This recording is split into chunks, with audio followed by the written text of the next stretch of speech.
it is for stonework.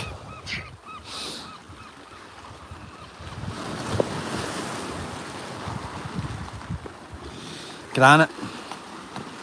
Aberdeen granite. If you're going to beat the sea, you need to use granite. It's the only thing that will withstand the sea. I'm in an amazing wee harbour here. I wonder if anybody can guess where I am.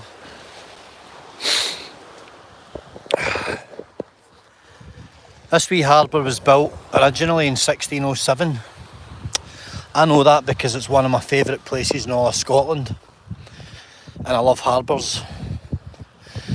I love harbours because it's man's best effort to defend against the sea. And the sea's ferocious, so it's a battle, it's a eternal battle. Man against the sea's always been a battle. Men have always tried to conquer the sea. Be it with boats, be it with crossing channels, crossing seas, Pacific, South Atlantic, and searching what's out there. Because there was a time when we never knew what was out there, so people just sailed to find out. I love that, I love the spirit of it. But anyway, back to this harbour. Its inception was in 1607, thereabouts, and it was, I think it was around about 1670 something. It was smashed to smithereens by storms. So it was kind of a bit raggle-taggle for 100 years or so, and then in 1800s a man called Robert Stevenson decided in his wisdom that he was going to construct a indestructible harbour that would basically protect the assets of the fishing fleet that was housed here at the time, berthed here. And it did have a big fishing fleet, but today it's just I think there's about 150 moorings, and it's not commercial anymore. It's basically recreational moorings, which is power boats and lobster pots, and you know, guys just out, independent guys checking creels and stuff like that, pot fishermen and divers going for probably scallops and stuff. But I'm on a seawall here, so if I fall in I'm only going to hit the water, which is a bonus. Anyway, jump down. I love boats. I love anything that is seaworthy and anything that's nautical, looking about them and doing your nosy. And most guys don't mind as long as you don't climb down onto them. But a guy around there let me check his boat out, let me have a nosy, because I could tell him what kind of boat it was, even though it wasn't badged, and I could tell him roughly the year. It was actually made back in the 70s. He was quite surprised that I knew what it was. But look at this. Look how well it's kept. Look at the deck on it. That's a proper marine deck. Look at that. Immaculate. That's the way a boat should be maintained. Look at the beautiful cabin. You'll have a sextant in there. You'll have all the sat nav, the GPS equipment. But it's an absolute classic. Look at the varnish work and the woodwork, the panelling. All the stainless fittings. It's a stunning boat.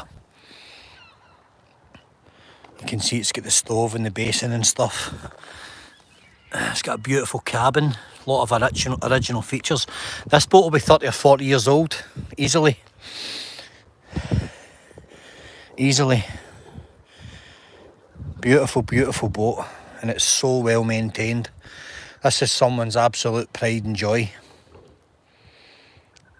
The woodwork on it's incredible, and it has had some repair work, you know, but that's expected on the edges that get the most abrasion. It's a beautiful boat. It's in immaculate condition. Really, really gorgeous. It's definitely someone's pride and joy.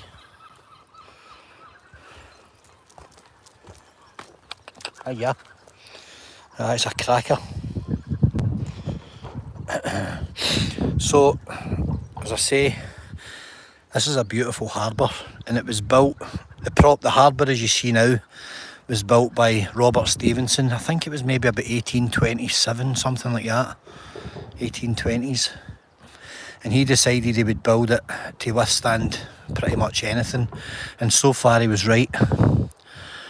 So far he was right. I'll jump up these stairs and show you, because a lot of harbours in Scotland have been smashed over the years. Nowadays we only have a fishing fleet in Peterhead. All this stuff's landed in Peterhead now. Even the world famous Arbroath Smokies are landed in Peterhead, and they're driven down on a morning. So you can see the depth of it, and the sea wall, the foundations, and they would need to be quick building these. You know, they're working against the tide all the time. But it's built to last, and it's one of the most beautiful harbours in Scotland. If you know anything at all about the east coast, you'll know that it's got beautiful, beautiful harbours. It's something the west coast doesn't have. The reason being, the west coast was more industrial. They were ports, shipbuilding ports and trade ports, whereas the softer east coast was more for the fishing fleets. So they were designed around that, because back in the day people would have thought fishing would have lasted forever, but it hasn't. It's declined massively because most people eat kid on plastic food nowadays, processed foods. The fish market's tiny now. It used to be gigantic in Scotland. In fact, a lot of the Scottish fish supplied English markets back in the turn of the century. So there you go. A lot of people wouldn't know that off of Scarborough in the 1920s and 30s we had the best tuna fishing on the planet off of Scarborough. And I mean sport fishing for the rich and the famous and the elite. And it was a boom and bust industry. It was over before they knew it happened because of the war. But look at these boats, these are crackers. Again, it's a harbour where I think everybody's in the habit of maintaining really well. All the boats are clean. You won't see much scrap around here. They're all crackers.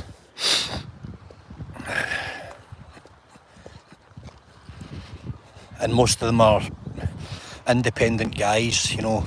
There's your Creels there. He's a lobster guy, obviously.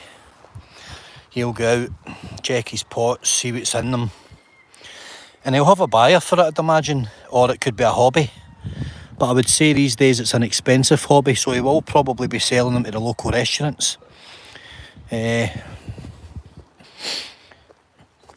know, obviously, this is a beautiful spot because these wee places are so, like, they're pretty much manned round the clock, so, you know, nice little things like that can...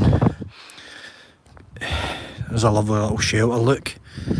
And thankfully these wee places don't suffer too many idiots, which is a bonus for them. Here's an old Land Rover. It's a Series 2A, or it's a no, it's not a 3. I think it's a 2A. It's a cracker. It's in good order. That'll be for the 60s.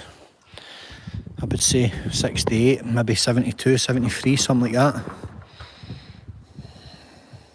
I would think so. I'm just looking at the old wishbone suspension and stuff. It's a belter.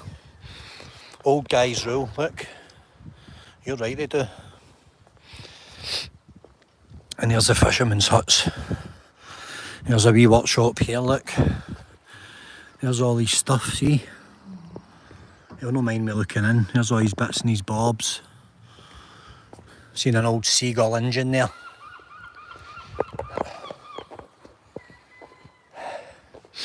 Here's a beautiful B&B here, it's for sale. Gorgeous B&B for sale. Stayed in it about 6 or 7 years ago when I was up in Aberdeen for BP. That's why I love this place so much. I know it quite intimately. I've been round every single bit of it. I've been in there swimming, and there's a wee beach up here I'll show you, which is beautiful. Again, look up there, right, they're building a kind of Airbnb, it's beautiful. We set of stairways up, gorgeous. The detail's fantastic. All these wee nooks and crannies. I've stayed in that one and I've stayed up here as well. But let's get back to these boats. That's an Orkney, I've had one of them. They're both Orkneys. Let me see. No, it's not, that's an Arran. That one in the middle's an Arran. That's an Arran boat. And the one next to it's an Orkney. Orkney longliner. Nah, they're both Orkneys. They're both Orkneys. So you've got an Orkney strike liner, I think, in the middle, and an Orkney longliner on the outside, an 18-footer. And the one in the middle is either a 16-foot strike liner or a 16-foot longliner. It's hard to tell for up here, but if I could see in under the hood, I could tell you. But they're both Orkneys. Orkney are phenomenal boat builders, especially for inshore fishing. That's an Arran. That one there's an Arran. And that one there's a Mayland hull. That's an old Mayland hull. Mayland are great boats. A wee bit dated now, but it's a cathedral hull. So it stops you bouncing and stuff on the waves. That's a kind of like a semi-V, a kind of planing hull. A cathedral hull as we know it. I've stayed in this in here. This is the B&B, I've stayed in this in. So look, this is the beach here. Check this bad boy. Let me climb down here. Oh, cat feet. Get balanced like a cat. Oh. Soft sandlet. Really soft. Look at this sand. Bearing in mind this is right in the middle of a town, right? But it's not a town. Stonehaven's... No, it is a town. It's a town. But look how immaculate it is. There's not a single piece of litter anywhere. There's just my footprints. That's all you should ever leave, guys, is footprints. Leave no sign that you were ever here. So if anybody's guessed where it is yet, the Marine Hotel. It's a good restaurant, does nice grub. If anybody's trying to guess where I am, that water's crystal clear. I might actually go in there for a dip. I know it's just sand all the way out because I've swam in it a few times over the years. Any guesses? Let me check the comments. See if you can guess. No, it's not Anstruther. It's not Arbroath. Matthew, how you doing, buddy? Somebody straight off the bat, SL17. Stonehaven. Correct. We're in Stonehaven. There's the old pier there. Old coffee house. This is Stonehaven. The golden sands of Stonehaven Harbour. Beautiful. There is a chippy, Vanda. Yes, there's a chippy. There's a couple of chippies in Stonehaven. It was the first place in Scotland that did a deep fried Mars bar. Believe it or not. I've still never tried one. Nor do I want to.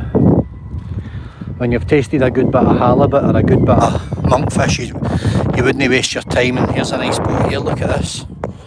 Let me zoom out. Look. Beautiful. Nice boat. It's a cracker. Oh, that's a nice hull. Again, that would just be a guy going out with an anchor and grabbing some probably a bit of fishing or maybe a bit of set lining. Look at the way the harbour wall's constructed, look. And it's totally withstood it. Yeah, there's a bit of maintenance here and there, but you expect that. That's the Tollbooth Museum. It's now a seafood restaurant up the stairs. So if you're ever in Aberdeenshire, right, look at that beautiful water. Come here and dip your feet in here because the sand is absolutely beautiful. It's like talcum powder. and you'll not be disappointed.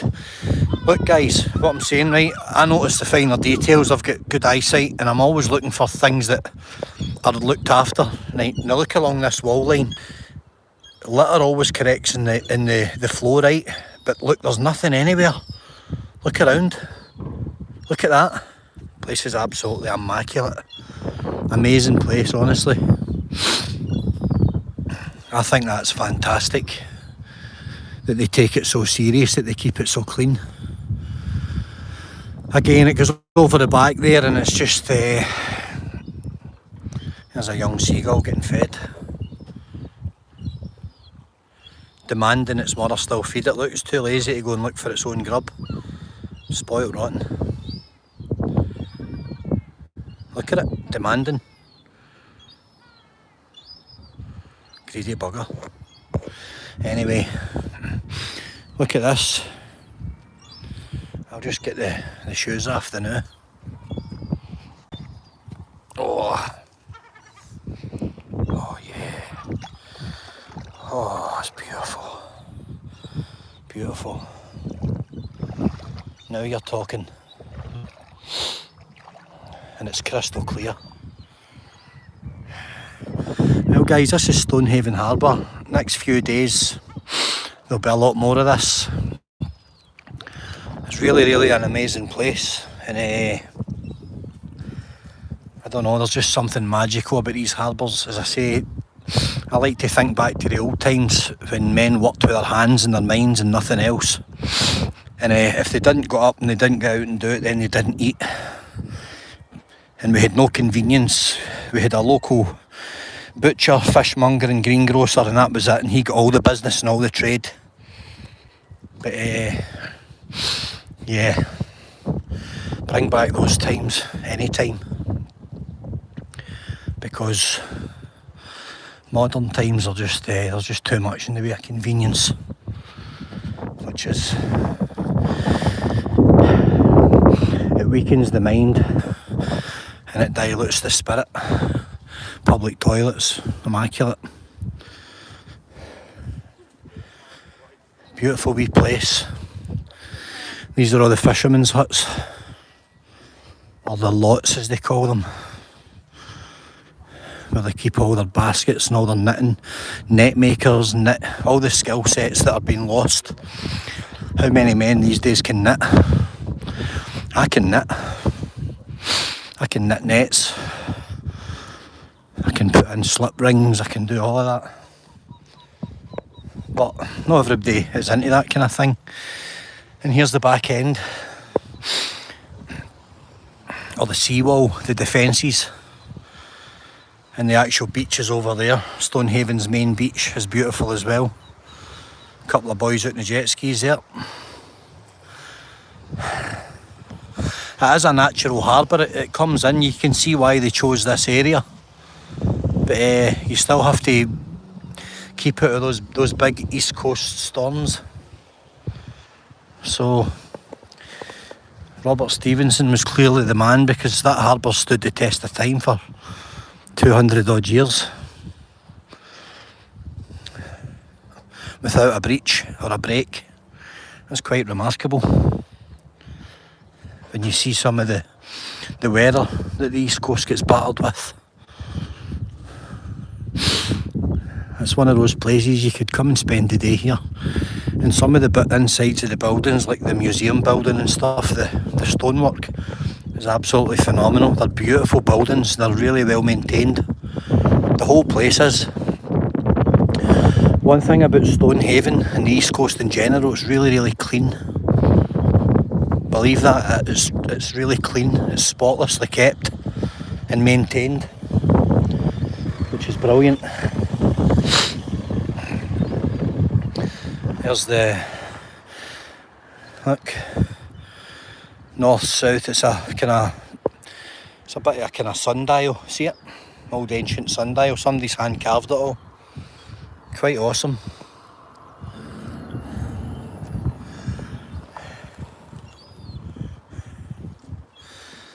Well, I'm going to take some photographs, which I always do, and then get a cup of tea and then I'll be off ski. But just thought I'd share a wee bit of Stonehaven with you, and hope you enjoyed it. It's a beautiful place.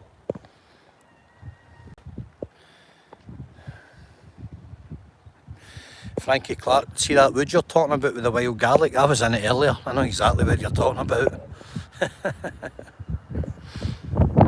The outdoor pool, Jade, I don't know if it's still open. I'm not sure.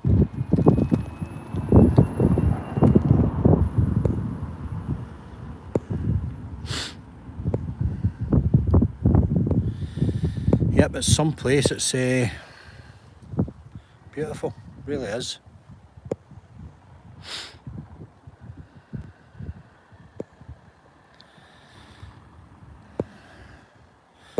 Pit and Meme, no. I'm going to go to another couple of really nice harbours, because they're of all the UK coastline, they're probably my favourite places. In fact, they are. Anything to do with boats and water, the sea, netsmen, fishermen, shoremen, any of those things, it's one of my favourite things in the world. Boats in general. Boats are money pits. They always cost you because they're constant maintenance, especially getting battered around in a harbour. If you've got a exposed mooring, I suppose it's all down to the mooring. But aye, what a place. Anyway, I'm going to get some pictures, guys, so talk later. Have a good night and stay healthy. Night night.